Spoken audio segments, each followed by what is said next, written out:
Hello. Hi, everyone. Good afternoon, good evening, good morning from wherever you are. I think it's about morning in Uganda. It's 5:56 here in where I am. Thank you all for coming today. My name is Lady Winnie Allison. Today is the 12th of March, 2026. I am coming live to you from the US. Definite supporter of National Unity Platform. Coming to share a few updates with you. Cosmas, you're welcome. You're welcome. Coming to chat a little bit with you and, continue with the struggle. Okay. We are definitely a different kind of revolution, different than Museveni has known. As seen from his search for His Excellency Kyagulanyi Ssentamu.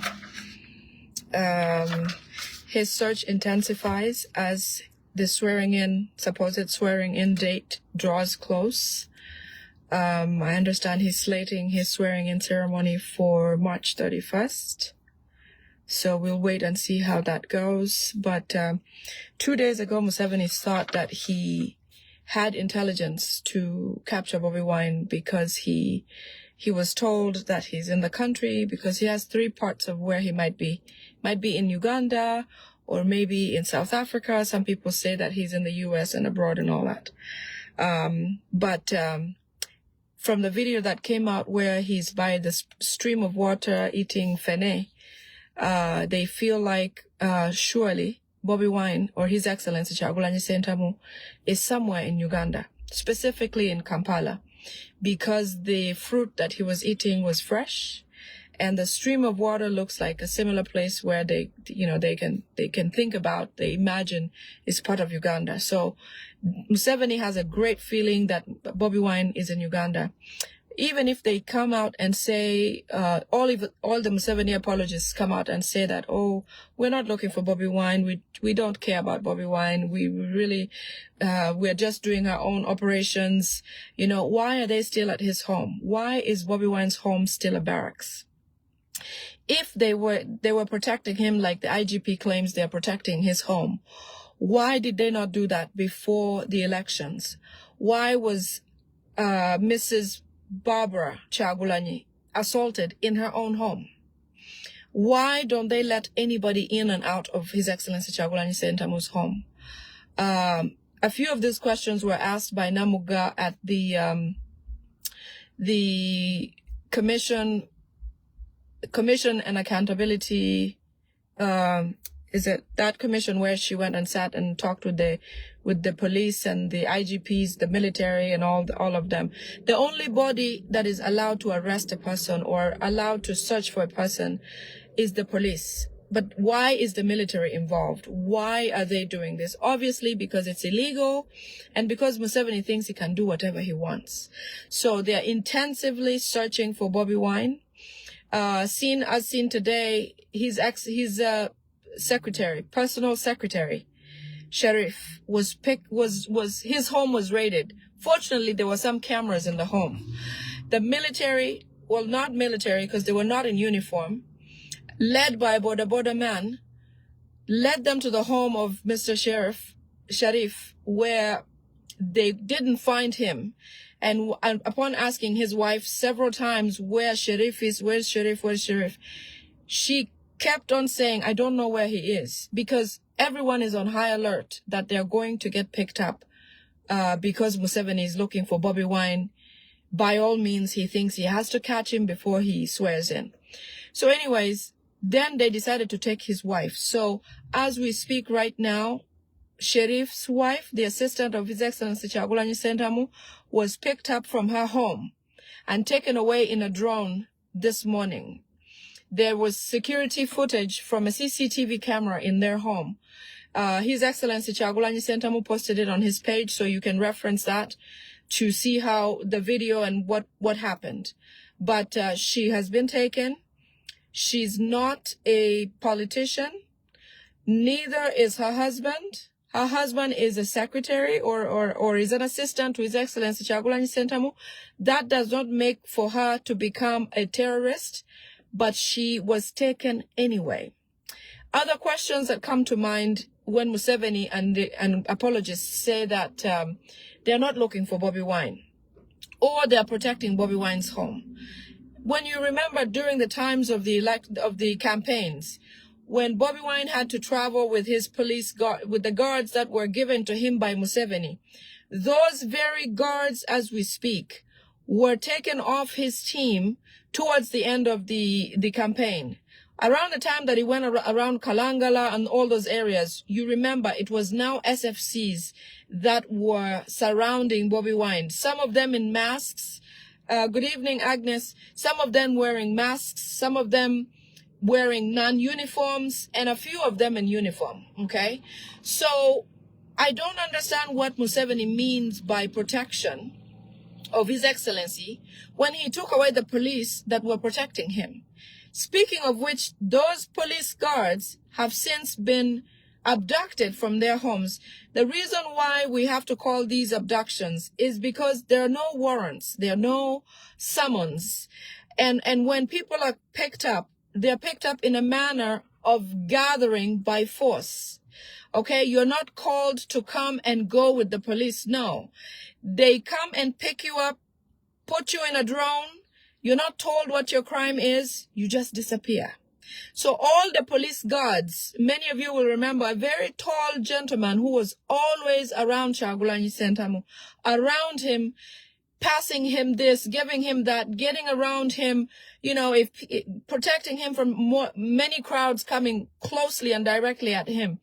There were about 6 or 7, maybe 8 of those.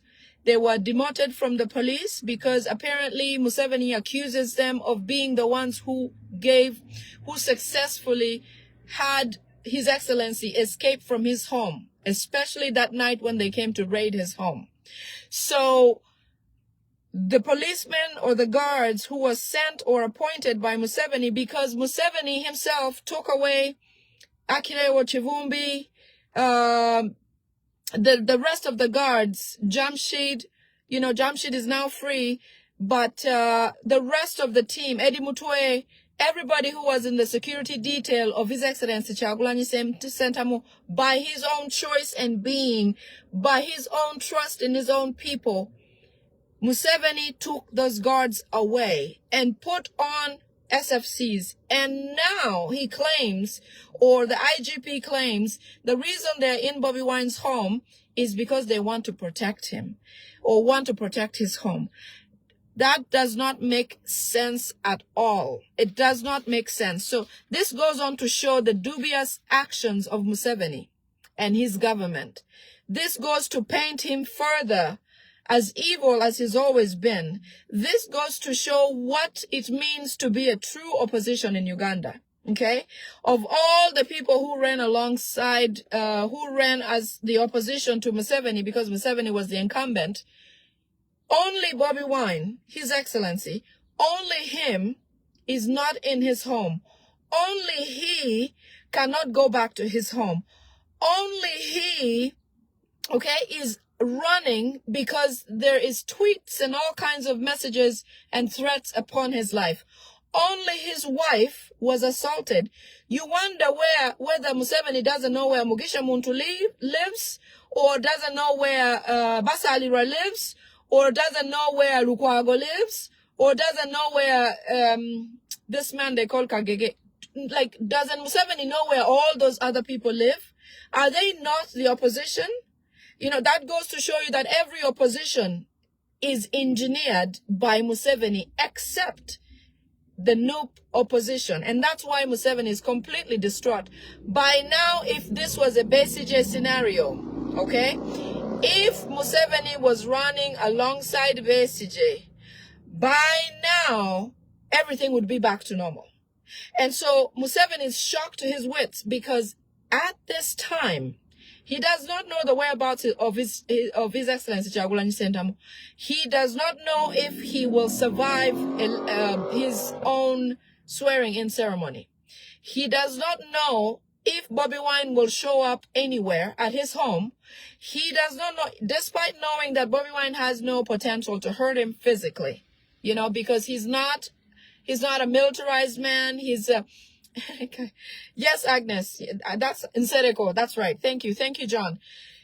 Because, you know, he does not know what Bobby Wine brings to the table next. That perturbs Museveni. So all of these roadblocks that have been put in place are in search of Bobby Wine, because they saw him with a helmet, because they saw him with a hat. Every boda that is stopped has to take off their helmet to show them. They're claiming that they're trying to monitor security, make sure people are driving safely.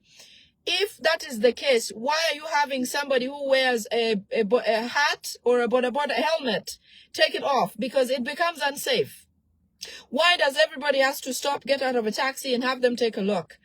It is true that Museveni is looking for His Excellency Kyagulanyi Ssentamu, and he cannot fool us anymore. And all of his cronies and apologists who are on TV and debating and saying all this nonsense that they're not looking for His Excellency are wasting their time. Because if you're not looking for this man, why is his home a barracks? Why are all the CCTV that he put for his own protection destroyed?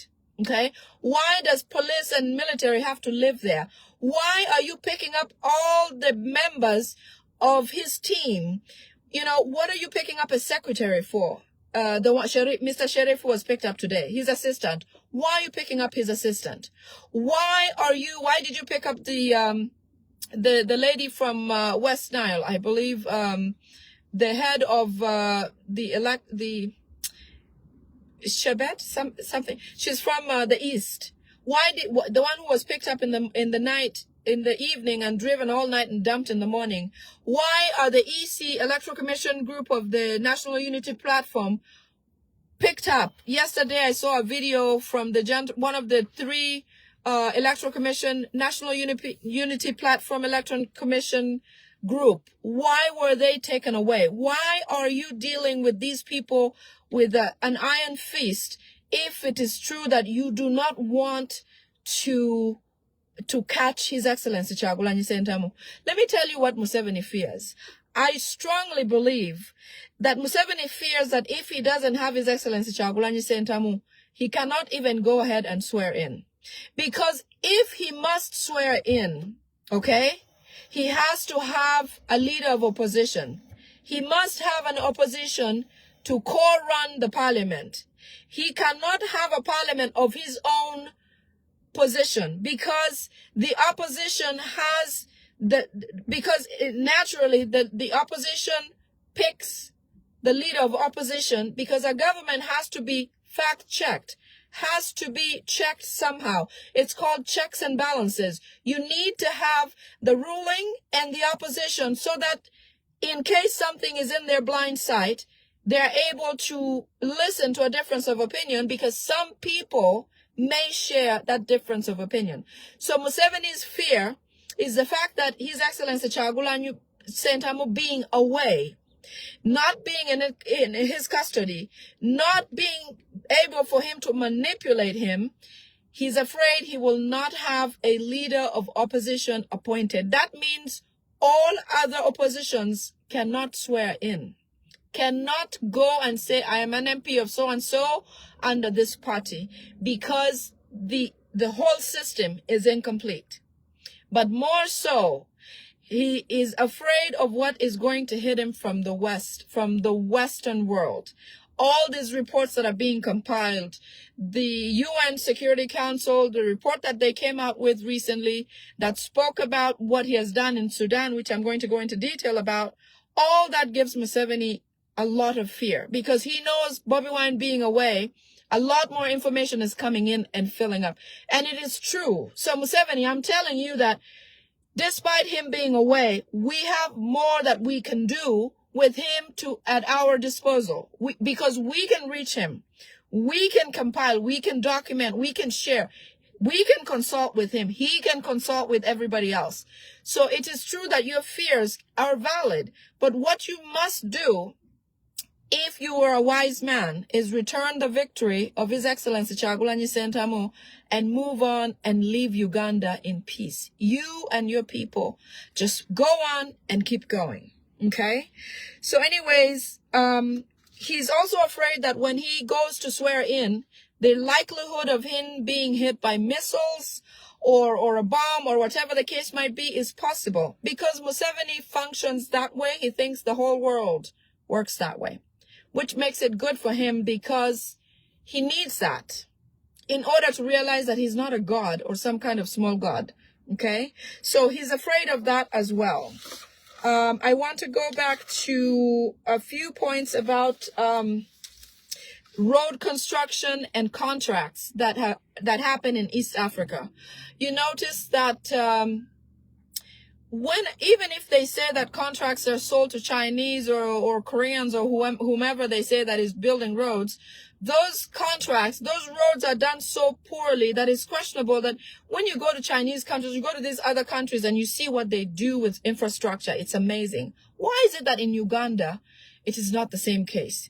Well, the story behind it is that Kenya, Rwanda, Tanzania, some part of Burundi, give their contracts to Museveni to build roads. So essentially, they exchange, let's say Ruto does his constructions in Uganda. All road contracts are given to President Ruto of Kenya. All Kenyan contracts, road construction, are given to Museveni. Same thing with Tanzania, same thing with Rwanda.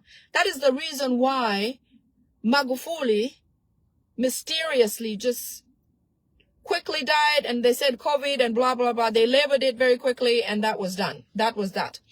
Because Magufuli refused to cooperate in these fraudulent activities. He felt it was befitting to get the real legitimate company that can do the job to do the job instead of having to pass money around each other like this and that.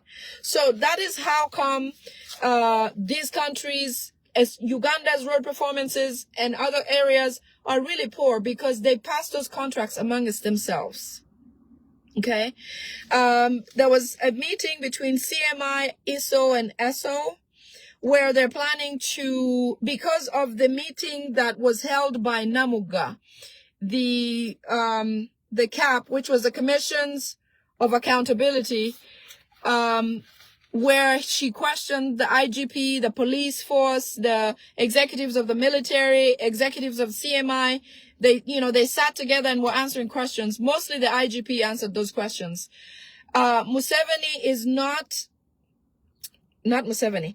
The group that were asked these questions were very embarrassed because Namuga asked valid questions and they answered very foolish, or they weren't prepared to answer what they should have responded. So Namuga fired away and asked questions like, what are you doing at His Excellency Kyagulanyi Ssentamu's home? And they laughed, ha, ha, ha, ha, ha. We are giving him security. And they said, what do you mean security? The guy is not even there because he can't live there anymore. Ha, ha, ha. That is the reason why we're there. They had no good responses to come up with. So because they were humiliated in that meeting, they have sworn to take down Namuga any way possible. So what they're going to do is try to round up as many new leaders or executives or members of the new leadership.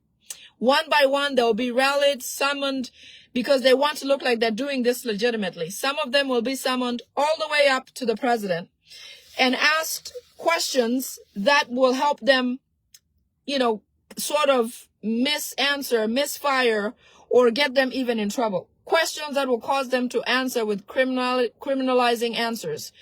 They're going to pick them up eventually and interrogate them over the word Kabanje. Because Kabanje is still going on and we're using it quite a bit as the members of the opposition, they feel like it's part of the reason why His Excellency Kyagulanyi Ssentamu is not available or not here. Which makes sense. Joanne, good to see you. Which makes sense because it was part of the slogan. It was cast your vote, protect your vote, and if you don't get what you voted for, seek where it is, which Kabanje is. We're now asking for our win, which Museveni took. For somebody who stole the win, and wants to call himself the president, why is he still trying to hunt down his excellency? So they're going to pick up all these guys and take them to CMI or ISO and question them over the word Kabanje, because they're so embarrassed and they feel like, because they've lost a lot of legitimacy as a police force, as an army.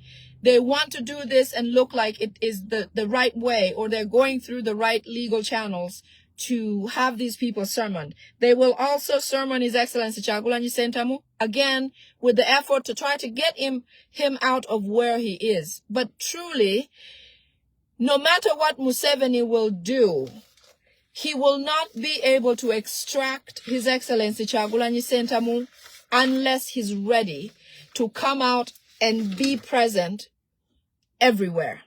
Because what Museveni doesn't understand is that the love and the support that Kyagulanyi Ssentamu has is from our hearts. It doesn't take a campaign to be on the right side of history or the right side of the people. We cry the same, we suffer the same, we celebrate the same as Ugandans.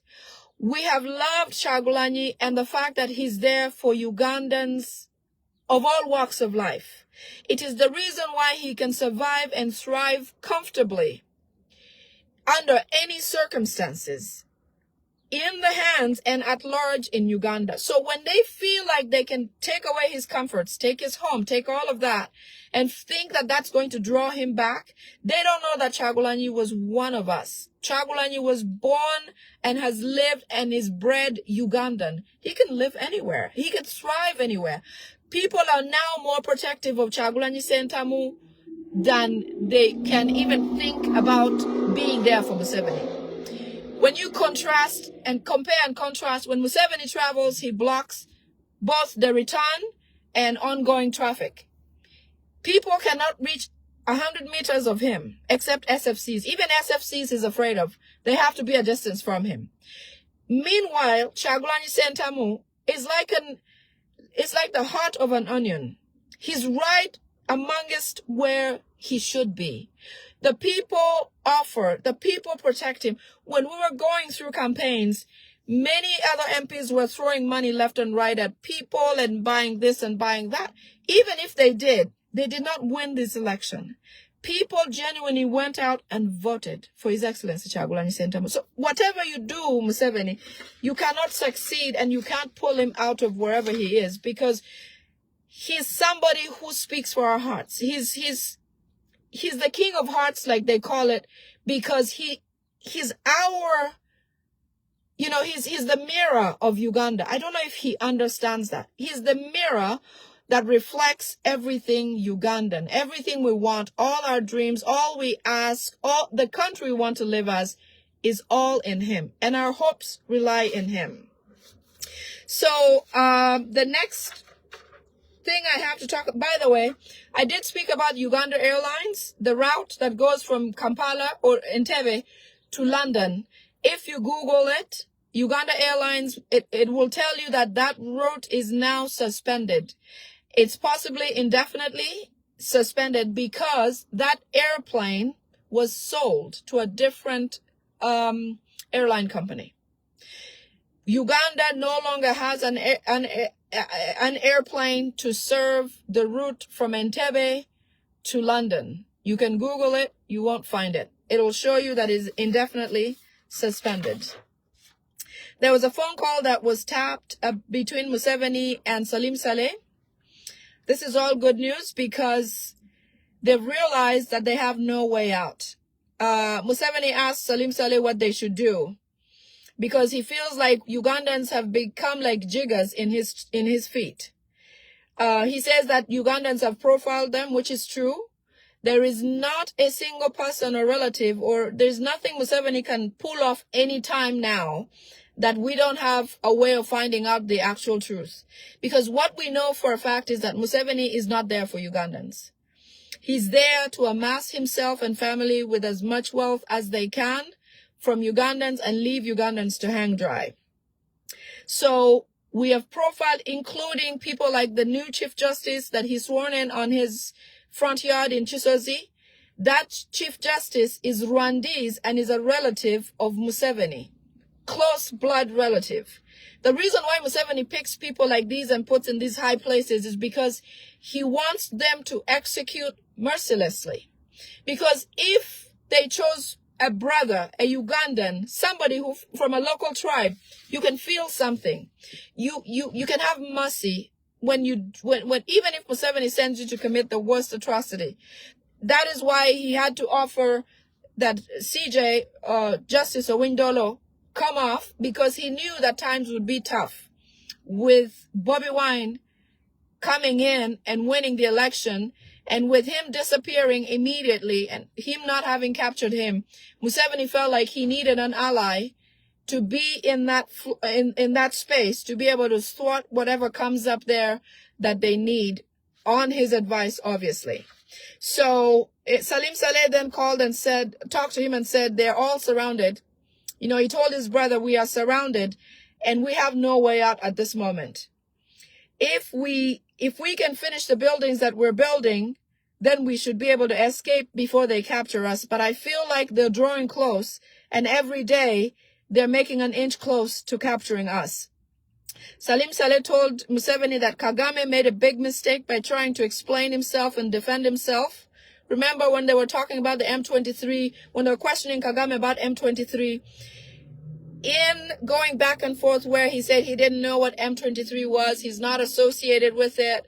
A few weeks later, he came back to the news and he said, you know what, actually M23 is from Uganda. They were refugees that were in Uganda that regrouped and went on to attack parts of Congo. But M23 is an army of Museveni and Kagame. Museveni runs Rwanda, Sudan, Uganda, Tanzania, and now Kenya with Ruto.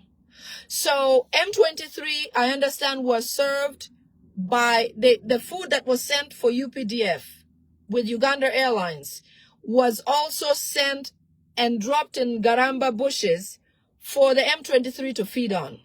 M23 has direct links from Museveni. In fact, the reason why one of them ended up dying in Zambia is because when they were shot in the ambush in Congo, they, in an attempt to rescue and try to get evidence gathered or taken away and have the rest of the M23s run away and disperse among people, they brought him to Uganda and Zambia hospital. And I understand that's where Museveni dealt with him finally. That was the end of it. So, yes, Lydia, you're right. Blood is thicker than water. I won't believe that a Ugandan, it's no wonder that Museveni's guards recently are from Angola or Rwanda. The SFCs are no longer Ugandans. And if you saw during the election period, all of the guards that came, or the people that were beating people mercilessly, especially the time that His Excellency was in Gulu, you can tell that they were walking around with sticks, just like those Rwandese people. That means they're from Rwanda. Some of the military in Kampala area that were beating people while the internet was off were people of different Central Africa, Angola. They didn't even speak the language. So they beat Ugandans mercilessly, like they would be dealing with an enemy somewhere. It may have been what they were told, that these are all enemies. Do whatever you can with them. So Salim Saleh has told Museveni that Kagame made that mistake and that they would have been able to return to Rwanda, but now they can't. They cannot return to Rwanda because Rwanda is a worse target. In fact, Kagame now sleeps in Salim Saleh's home in Uganda. He sleeps in, I forget what it's called, but I talked about it the other time. He comes to Uganda and spends his nights because he knows that just a single or a few drones would take him out. You have seen what's going on in the Middle East. That's a whole different can of worms. But the Musevenis know how things work, and they know that it takes just a little bit of effort, targeted effort, and they won't be here anymore. So Kagame is now sleeping in Uganda. Museveni also asked Salim Saleh if Egypt would buy, or Egypt has accepted to buy their cows because they have so many cattle. As you know, they stole all that cattle from Ugandans. I was listening to a video by Betty Ochwe. She was a very, very, very, very strong activist against the Balalo in Acholi, the parts where they were Amoro area, the parts where they were taking, stealing cattle or coming to take land, the Balalo debate was quite something. All that time, Betty Ochwe was standing strong against these people and what they were trying to do. So she was documented saying that she was punished quite a bit, and that they came and stole their cows at home. Imagine this day and age today. They're still stealing cows from the community and taking them and owning them and calling them their own. So Museveni is concerned about that. And he asked if Egypt could buy their cows so that they don't have to worry about transporting so much of them. Actually, they're also transporting their cows now by different trucks that come to Chisozi, and they're filled with cattle. Sometimes they're flying them with Uganda Airlines into Tanzania. So be prepared. They're moving their luggage or their things out of Uganda because they know that things are cracking down on them. Okay? Museveni is afraid that when he goes to swear in at Kololo, it's potentially he could be struck by missiles because he's afraid. He knows what's possible. He knows what could happen to him. So that's one of the fears that he has, that something could happen while he's still, while he's swearing in or in any public place or even at his home. He most of all fears what happened with the Security Council report in South Sudan. I understand he's preparing to get a group of activists or young people. Obviously, he has to pay these people, some youths, to go and demonstrate on the streets of Kampala, opposing the Security Council's report and denying that Museveni was not involved. But that, that's just, he can try, but we know the facts are very clear. And I actually have some things I want to share with you about those. Anyone that is close to them knows that they're very fearful. I understand people who work in State House are not allowed to carry pistols or guns. They used to have them everywhere, but not anymore because they're afraid that they could turn against them or turn on them, especially the Muhoozi, the group that protect Muhoozi, because everybody's angry. The whole family of the Musevenis is angry at Muhoozi because they believe that he's the one who caused them to be in this predicament because of the tweets certifying that indeed they were part of this activity. So they will likely go to Tanzania, which is where they've sort of made their bed, where they want to lie, because they can control Suluhu, and because they have built an area where they almost have like a city, a self-sustaining city where they can live. But once, obviously, there's a warrant for arrest, it doesn't matter where Museveni goes, because any country that has him has to turn him in. And Suluhu being a woman, hopefully, that softens her heart enough to be able to do what's right.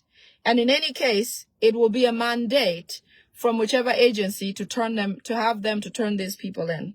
So we're hopeful for that. One of the things that is for sure going to happen is that Museveni and family and group will leave Uganda and will leave the presidency and will exit Uganda. The timing is any time. But they're prepared. They're taking their cows out of Uganda. They've taken most of their personal items that are valuable. Most of their gold is gone. Most of their whatever is valuable to them is gone.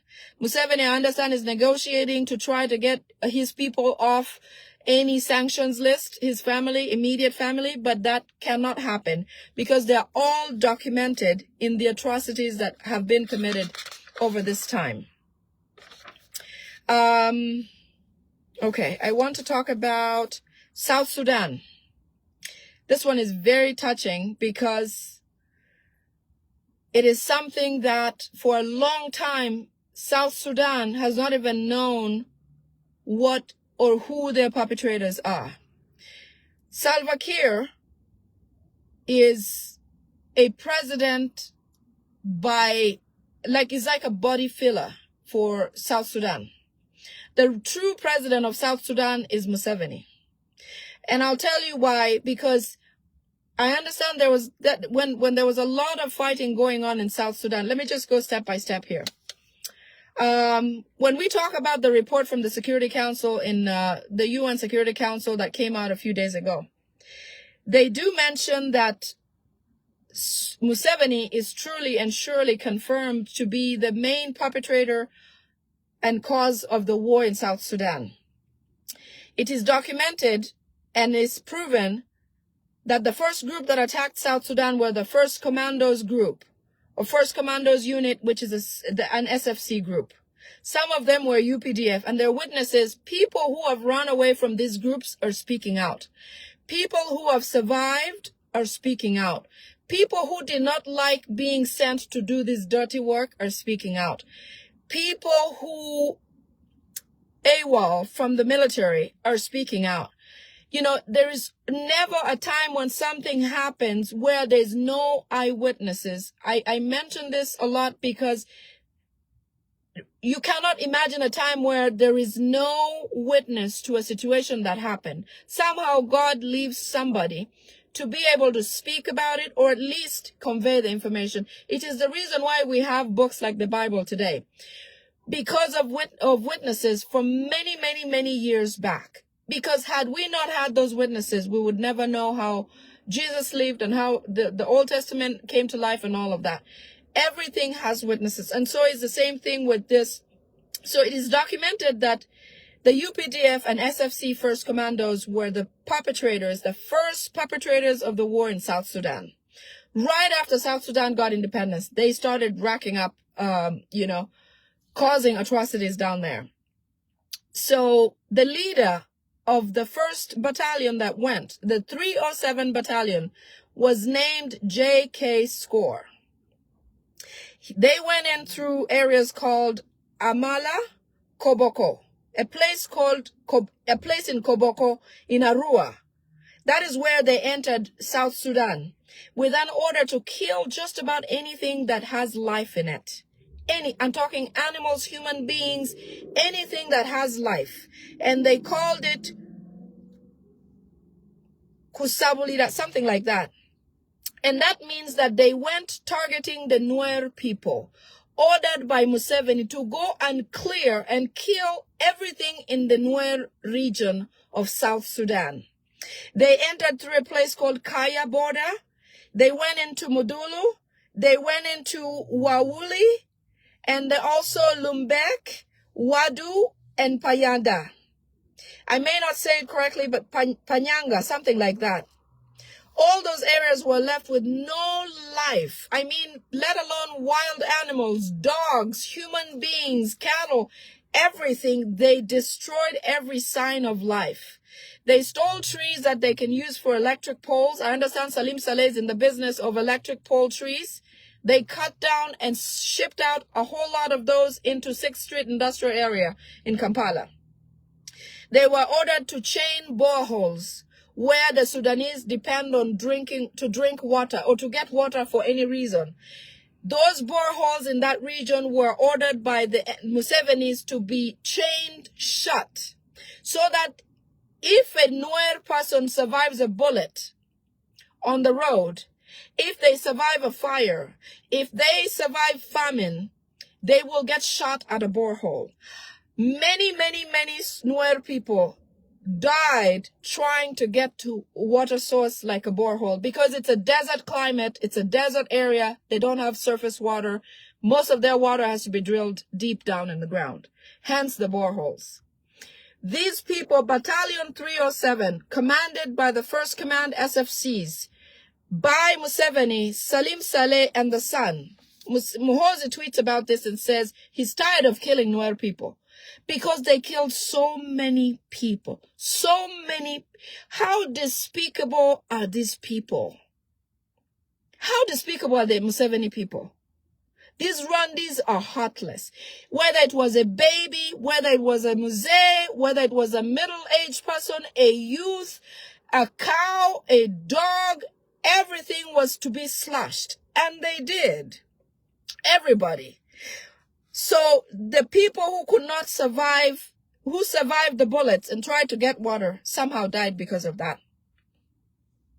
They left nothing for the Nuer to live on. No food. They slashed everything they could. They cleared and scared all kinds of aid. In that time, they appointed Baba, the Raila Odinga from Kenya. Raila Odinga was strategically appointed by Museveni because Museveni did not want him to bother Ruto and Ruto's government. Remember, Ruto was instilled by Museveni and he works on Museveni ideologies.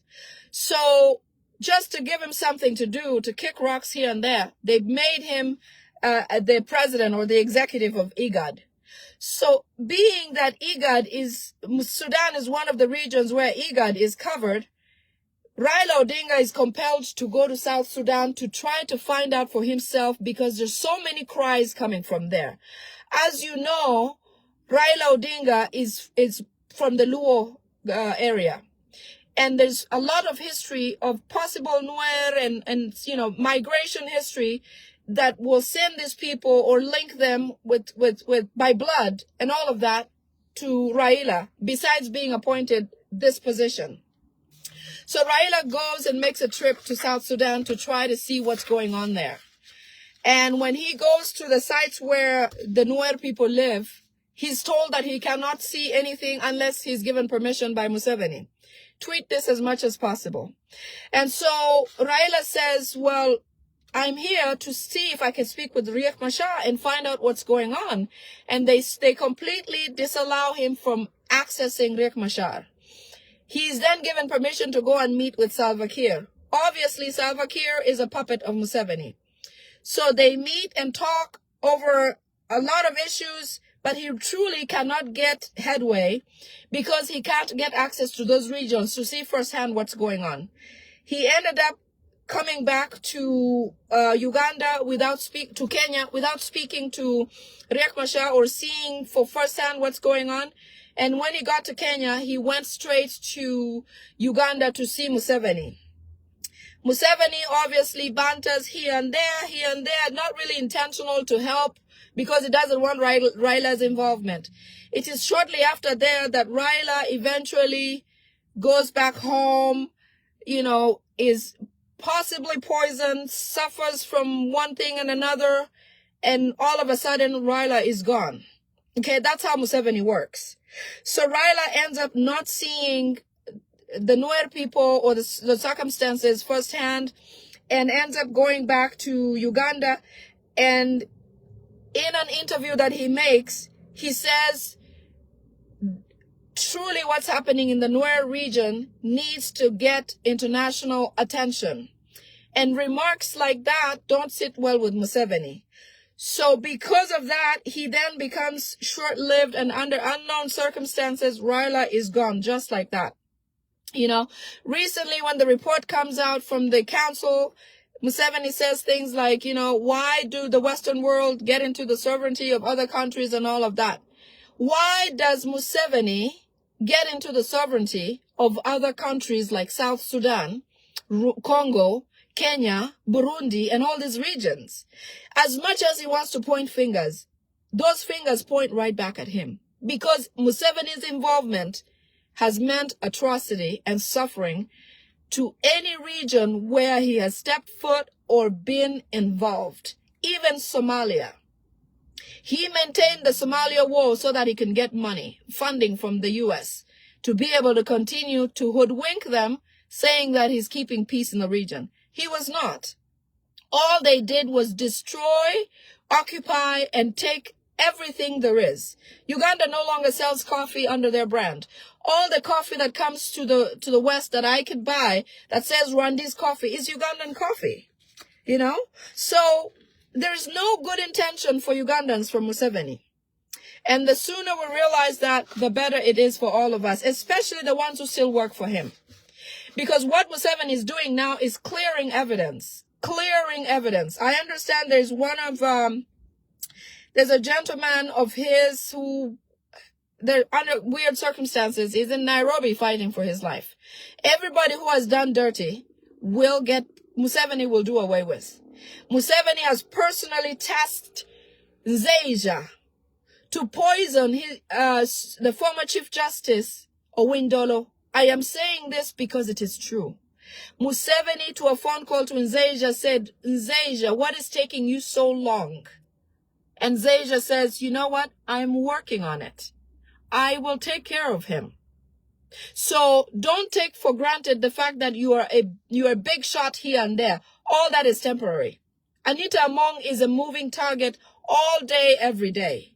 Museveni feels like she's useless because she can't represent him outside the world. He can't leave Uganda to go and represent this. Mao has been doing Anita's job. It only makes sense that now Museveni wants Mao to fill in that position. But does that make Mao secure? No. Because I understand there are nights where Museveni will watch a video of Mao opposing him back then and calling him all sorts of names. So in the meantime, while he gets Mao on top of that ladder, there will be a time where he'll kick that ladder down. So everybody is in line. When one person is not safe, we are all not safe. All the military, all of the police, all of the private sector, everyone in business, whatever you do, if you are doing it in Uganda and you are Ugandan, you are in Museveni's target. And it's just a matter of time. The BMKs are gone. You know, who knew? BMK was killed by Balam, by putting some poison in his underwear. I understand he died without his gearbox. Because that is just how they function. They feel like they have your expiration date made, and so you can't survive when they're done with you. You're gone. So I want you all to have hope. I strongly believe that change is coming. When you see Museveni packing his cows and making frantic calls like this, and Kagame sleeping in Uganda, and the search for Bobi Wine getting more intensified, just know that we're close. Change is coming. I am most hopeful. When I get all these security alerts, I get happy. And I'm anxious to share with you, because I want you to share in the joy that I have. That soon, Uganda will be free. And we'll all be free. We'll all enjoy our beautiful, great country. So keep the hope alive. It's getting dark. I will see you tomorrow. I love you and leave you. Love you all. Love you, Miriam, Fazira, Namutevi, Cosmas, Dante, Lydia. Those are the ones I see on my screen right now. I love you all and take care. See you tomorrow. Bye-bye.